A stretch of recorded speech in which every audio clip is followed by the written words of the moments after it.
Hi, good morning friends. I am Senthil New Star.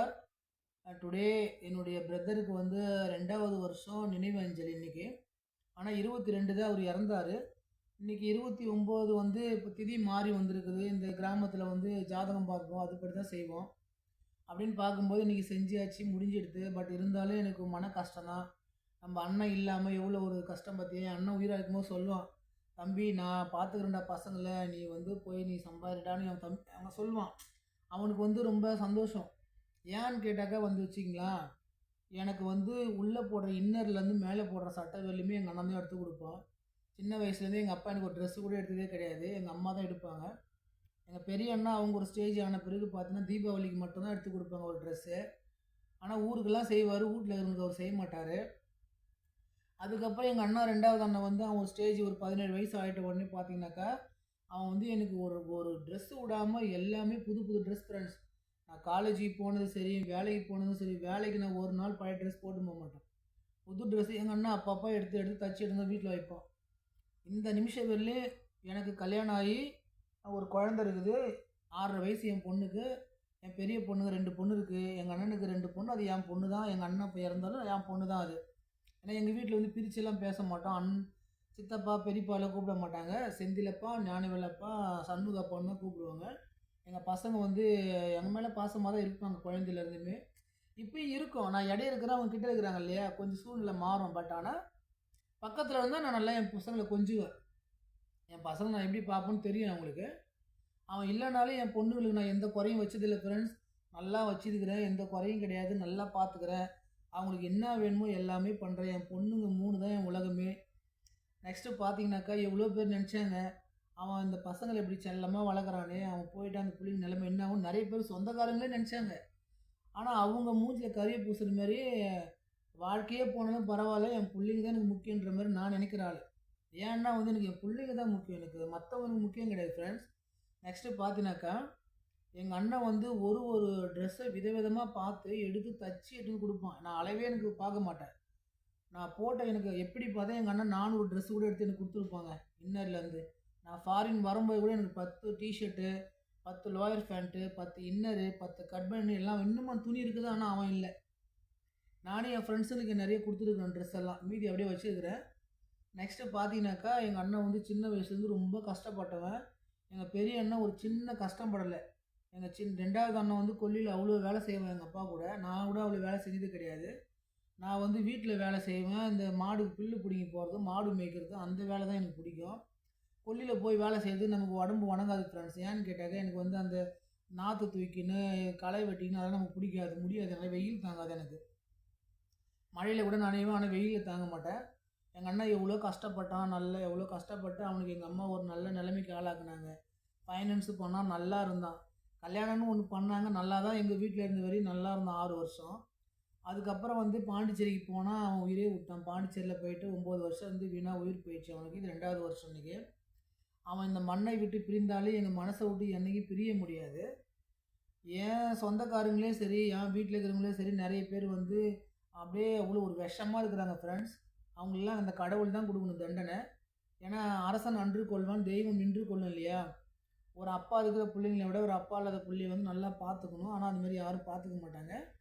எங்கள் அண்ணன் வந்து பார்த்துக்குவார் தான். ஏன்னா அவர்கிட்ட வந்து காசு இல்லைனா கூட அவருக்கு பாசம் உண்மையாக உள்ளே தான் இருக்கும். ஏன்னா வந்து அவன் தம்பி புள்ள இல்லையா? மற்றவங்களுக்காக இல்லைனா அவனுக்கு கண்டிப்பாக அந்த பாசம் இருக்கும். இப்போ நான் கூட அவனை திட்டுறேனாக்கா அவன் மேலே எனக்கு பாசம் இருக்கும். நம்ம அண்ணன் சரியில்லைன்றது கோவம் வரும். ஒருத்தன் அப்படி போயிட்டா ஒருத்தன் சரியில்லைன்றதுன்னு கோவம் வரும். ஆனால் பாசம் இல்லாமலாம் இருக்காது. பாசம் கண்டிப்பாக இருக்கும். அப்புறம் யோசிப்பேன். மற்றவங்க பேச்சை தானே கேட்குறானுங்க இவனுங்க. அப்பா அம்மா பேச்சை கேட்குறானுங்கன்றது நமக்கு அந்த கோவம்ன்றது வர செய்யும். கடவுள் புண்ணியத்தில், என் குலதெய்வ புண்ணியத்தில் என் பொண்ணுங்களுக்கு எந்த குறையும் இல்லை ஃப்ரெண்ட்ஸ்.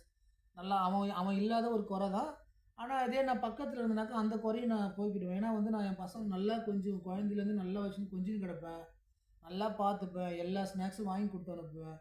இங்கே ஒன்று செஞ்சால் கூட நாங்கள் வீட்டில் என் பசங்களுக்கு தான் கொடுத்து அனுப்புவேன். அந்த மாதிரி நான் வளர்த்தேன். இப்பயும் இப்போ நான் இல்லைனாலும் சரி, நான் என் பசங்க நல்லா பார்த்துக்கிறேன். ப்ளஸ்ஸு நான் இந்தியா வந்தேனாக்கா என் பொண்ணுங்களை நல்லா பார்த்துப்பேன். அது யாருக்காகவும், எதுக்காகவும் என் பொண்ணுங்கள நான் விட்டு தரமாட்டேன். ஏன்னா, அது என் வீட்டு வாரிசு, என் வீட்டு ரத்தம் இல்லையா அது.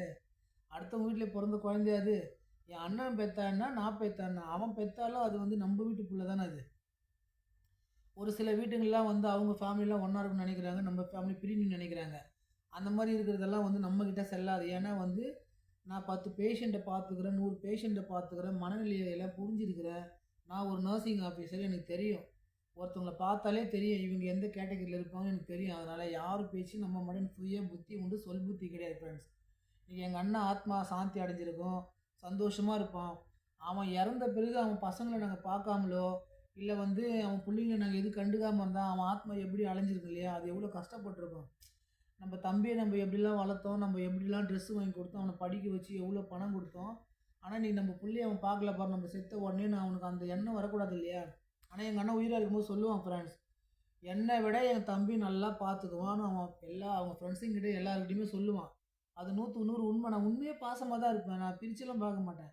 என் அக்கா பொண்ணா இருக்கட்டும், என் பொண்ணுங்களா இருக்கட்டும், என் அண்ணன் பொண்ணா இருக்கட்டும், எனக்கு உசுரு வந்து என் வீட்டு ஃபேமிலி மேல தான் எனக்கு உசுரே. எனக்கு மத்தவங்க மேலலாம் உசுரு கிடையாது. மத்தவங்க என்கிட்ட அன்பா இருந்தா, நான் அன்பா இருப்பேன். மத்தவங்க என்கிட்ட பாசமா இருந்தா, நான் அதிகமா பாசமா இருப்பேன். என்கிட்ட அவங்க விஷமா இருந்தா, அவங்களுக்கு மேல விஷமா இருப்பேன் நானு. ஏன்னா, அந்த மாரி மூளை எனக்கு. அது மாரி இப்ப என் அண்ணா இல்ல. இந்த நாள் ரொம்ப வருத்தமான நாள் தான். ஆனா, அவன நெனச்சு ஒரு நாள் கூட கண்ணீர் விடாத நாள் கிடையாது. ஆனா, அவன நம்ம நேர்ல பார்க்கலனாலும், அவன நெனச்சு கண்ணீர் விட்ட நாள் நெறைய நாள் ஃப்ரெண்ட்ஸ்.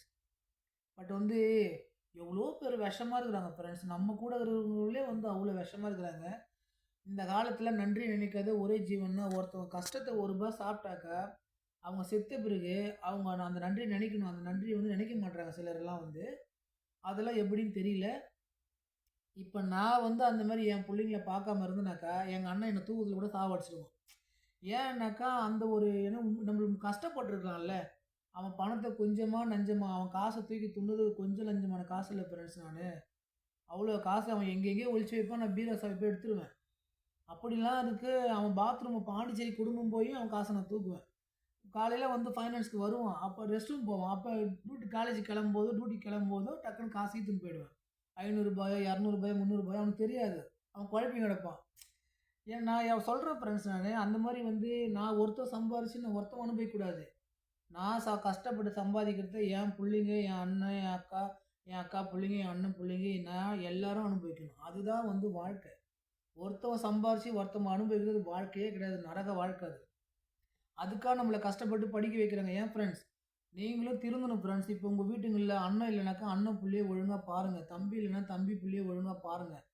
அக்கா இல்லன்னா, அக்கா புள்ளைங்கள ஒழுங்கா பாருங்க. அதுதான் வாழ்க்கை. ஒருத்தன் ஒருத்தி வாழ்றது வாழ்க்கை கிடையாது. அவங்கலாம் வந்து நரகத்தில போய் எண்ணெயில போட்டு உங்கள பொரிப்பாங்கல்ல, சித்திரவதைப்பட்டு சாவுவீங்க. அந்த மாரி கெட்ட எண்ணம்லாம் இருந்ததுனாக்கா, என் அண்ணன் வந்து என்ன வந்து அப்படி செல்லமா வளர்த்தான். என்ன வந்து நல்லா தான் வளர்த்தான் அவன்.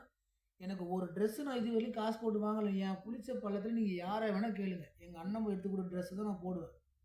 அப்படி அவன் என்ன பார்க்கும்போது, இன்னைக்கு அவன் விட்டு செத்தா அவன் புள்ளைங்கள நான் எப்படி பார்க்க முடியும் இல்லையா ஃப்ரெண்ட்ஸ்? அவன் புள்ளைங்களன்றத விட என் பொண்ணுங்கள வந்து அப்படியே கண்ணு மேல வச்சு பார்ப்பேன். நான் இங்க என் பாடி மட்டும் தான் இங்க இருக்குது. என்னுடைய ஆத்மா ஃபுல்லா என் பொண்ணுங்கள சுத்தி தான் இருக்கு. 3 பொண்ணுங்கள சுத்தி தான் இருக்கு என்னுடைய உயிர் ஃபுல்லாவே. இத ஏன் நான் சொல்றேன்னா, இன்னைக்கு எங்க அண்ணன் நினைவு அஞ்சலின்றதுனால, எங்க அண்ணன பத்தி நான் பேசுறேன். அவன் எவ்வளோ கஷ்டப்பட்டு நல்லா வளர்ந்தான். அதேமாரி இப்ப என் பொண்ணுங்களுக்கு வந்து யாரும் எதுவும் செய்யணும்னு அவசியம் இல்ல ஃப்ரெண்ட்ஸ். என் பொண்ணுங்களுக்கு எல்லாமே இருக்குது. அவங்கள படிக்க வச்சா போதும். அவங்க வாழ்வாதாரத்துக்கு, அவங்க நாளைக்கு அவங்களுக்கு கல்யாணம் பண்றதுக்கு ஏத்த எல்லா சோர்ஸ் இருக்குது. எதுவும் இல்லாமலாம் இல்ல. அவங்க கஷ்டப்பட வேண்டிய அவசியமே இல்ல. நம்ம நம்ம கோடி கோடியா வச்சிடலனா கூட சரி. அவங்களுக்கு எந்த அளவுக்கு வேணுமோ, அந்த அளவுக்கு நம்மகிட்ட இருக்குது. அது வந்து கடவுள் குடுத்த ஒரு வரம் அது. அத நாங்க கடவுளுக்கு நன்றி சொல்றேன்.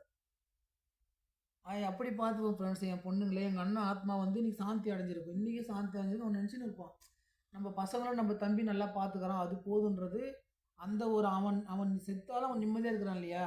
அந்த உயிரு அவன் சடன்லி கிட்னஸ் வந்து விழுந்தப்ப, அந்த உயிர் கொஞ்சம் உசுரு இருக்கும்போது என்ன நெனச்சிருக்கும்? நம்ம புள்ளைங்க தான் அவன் நெனச்சிருப்பான். அவன் அண்ணன், தம்பி, அப்பா நெனச்சிருக்க மாட்டான். அந்த குழந்தைங்க தான் நெனச்சிருப்பான். சின்ன சின்ன பொம்பள புள்ளைக 2ம் அத அவன் நெனச்சிருப்பான். ஆனா, அவன் என்னைக்கும் கிடையாது ஃப்ரெண்ட்ஸ். என்னைக்கா இருந்தாலும் என் புள்ளைங்க தான் எனக்கு உலகமே. என் பொண்ணுங்க தான் எனக்கு உசுரே. எனக்கு வாழ்க்கை ஒரு அவசியமே இல்ல. என் பொண்ணுங்க இருந்தாலே எனக்கு அது ஒரு வாழ்க்கை எனக்கு.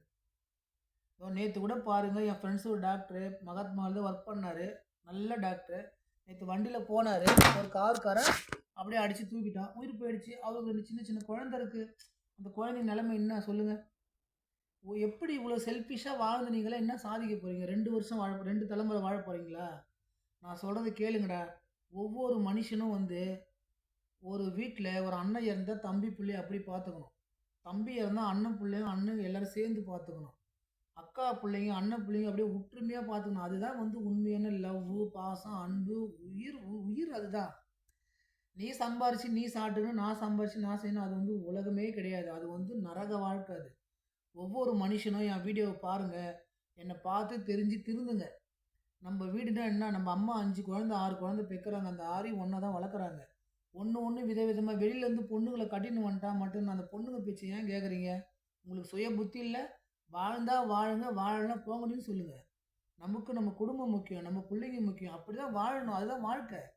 ஒரு பொண்டாட்டிக்காக போய் நீங்க வீட்ட தூக்கி போட்டு போய் கடைசில தூக்குல தான் போய் தொங்குறீங்க. இன்னைக்கு 4 பேர் செத்தானுங்க. தனி குடித்தனம் ஓடுனவன் 4 பேர் செத்தான் கடன் தொல்லைனால. அது யாருக்கு? பெத்தவங்க கூட இருந்தீங்கனாக்கா, அம்மாவ பார்த்துப்பாங்க, அப்பாவ பார்த்துப்பாங்க, சப்போர்ட் பண்ணுவாங்க. அதுதான் ஒரு வாழ்க்கை. தனி குடித்தனம் போய் வாழறவனுக்கெல்லாம் இது ஒரு பாடமா இருக்கட்டும். என் அண்ணனுக்கு இது ஒரு பாடம். என் பேச்ச அவன் கேட்காம போனான். அது வந்து அவன் உயிர் போச்சு இல்லையா? அந்த மாரி நீங்களும் யாரும் அப்படி போவாதீங்க. நல்லா வாழுங்க. ஃபேமிலில சந்தோஷமா இருங்க. வாழ்க்கையே போனாலும் புள்ளைங்களுக்காக வாழுங்க. புள்ளைங்களுக்காக சம்பாதிங்க. Next video tomorrow. இந்த வீடியோ புடிச்சிருந்தா லைக் பண்ணுங்க, ஷேர் பண்ணுங்க, கமெண்ட் பண்ணுங்க. மறக்காம செந்தில் நியூஸ சப்ஸ்கிரைப் பண்ணுங்க. பாய்.